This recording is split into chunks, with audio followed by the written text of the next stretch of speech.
ไปทำงานด้านนอกกลับเข้ามาในบ้านแล้วมาดูน้องๆแมวที่หลับกันดีไหมโอ้โหหลับกันนอนกอดกันน่ารักจังเลย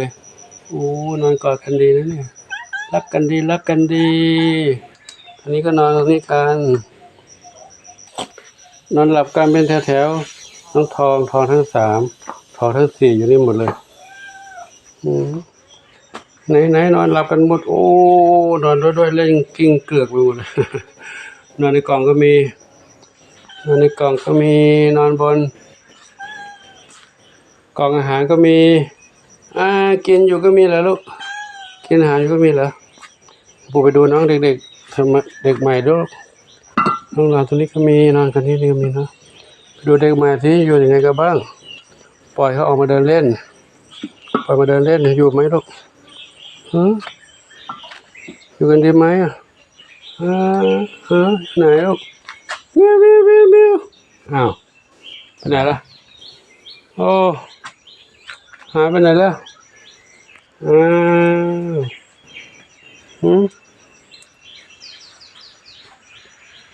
ไปไหนแล้ว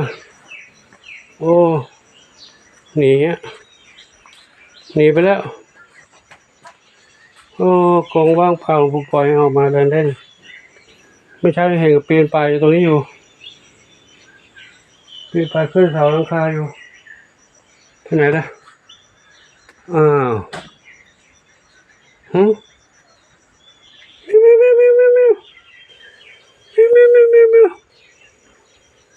ว่าตามหาแม่หรือเปล่าตามหาแม่ไปหรือเปล่าโอ้ไปแล้วกูเดินไปดูข้างนอกดิไปทางไหนนะ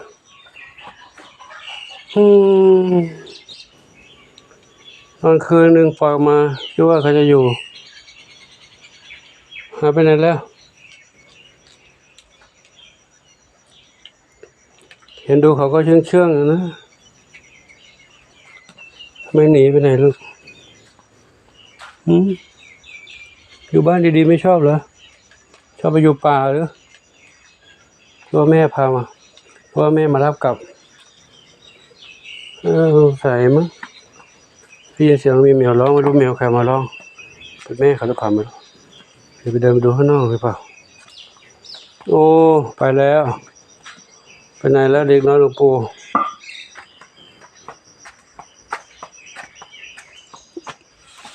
ไม่เห็นแล้วไปไหนไม่รู้ไปดูกันลูก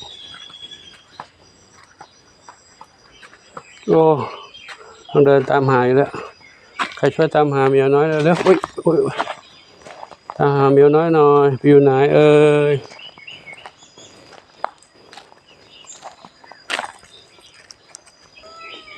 ไปทางไหน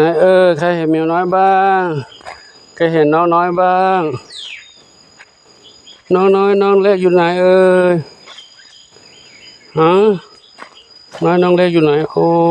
หายไปแล้วตัวเล็กก็คงไปไม่ไกลไม่น่าไปไกล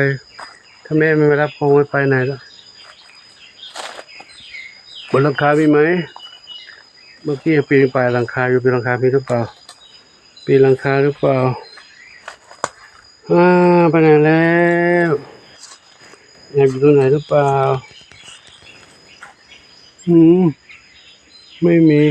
ว่ายอุ้ยใครอยู่นี่แอบซ่อนอยู่ตรงนี้โอ้แอบซ่อนหลังกองแอบหลับแล้วลูกเหรอจะหลับเลยจ้ะคุณปู่ใจหาหมดคิดว่าเมียหายไปแล้วไม่หายแล้วไม่หาย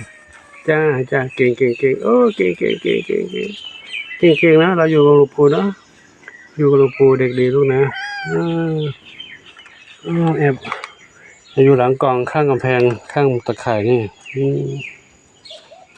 บางหลังม่านอยู่มองไม่เห็นนะม่านบางอยู่แล้วเมื่อกี้หลวงปู่เรียกไม่ร้องไม่ตอบรับหลวงปู่เรียกเมื่อกี้เมียวทำไมรับตอบรับหนูหลับอยู่หนูหลับอยู่หนูไม่ได้ยินเหรอไม่เป็นไรลูกนะนอนอยู่นี่นะนอนเด้อปู่ไปแล้วปู่ทำงานแล้วนะครับโชคดีนะหลับฝันดีลูกเด้อ ตัวไวๆปลอดภัยจากโรคอันตรายแล้วนะนอนแยกดีแล้วลูกไม่ต้องไปแย่งไม่ต้องไปนอนเบียดเขาแล้วเนาะปลอดภัยดีปลอดภัยดีเอ้ย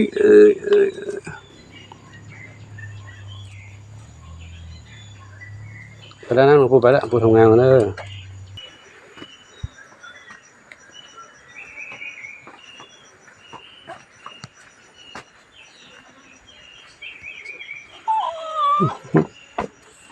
เขาแอบอยู่ตรงนี้ผมไม่เห็นแอบอยู่หลังกล่องเลยแอบอยู่หลังกล่องนี่ไม่เห็นครับลงมาแล้วหลังกล่องออกมาแล้วครับก็ขอยุติคลิปนี้ไว้เพียงเท่านี้ก่อนนะพบกันใหม่คลิปต่อไปโชคดีมีทุกประการทุกคนทุกท่านสาธุออกมาแล้วเมื่อกี้เรียกไม่ได้ยินไม่ตอบเลยครับออกมาแล้วกินอาหารกับพี่ๆกันนะครับเลยครับก็ขอยุติคลิปนี้ไว้เพียงเท่านี้ก่อนนะพบกันใหม่คลิปต่อไปโชคดีมีสุขประการทุกคนทุกท่านสาธุ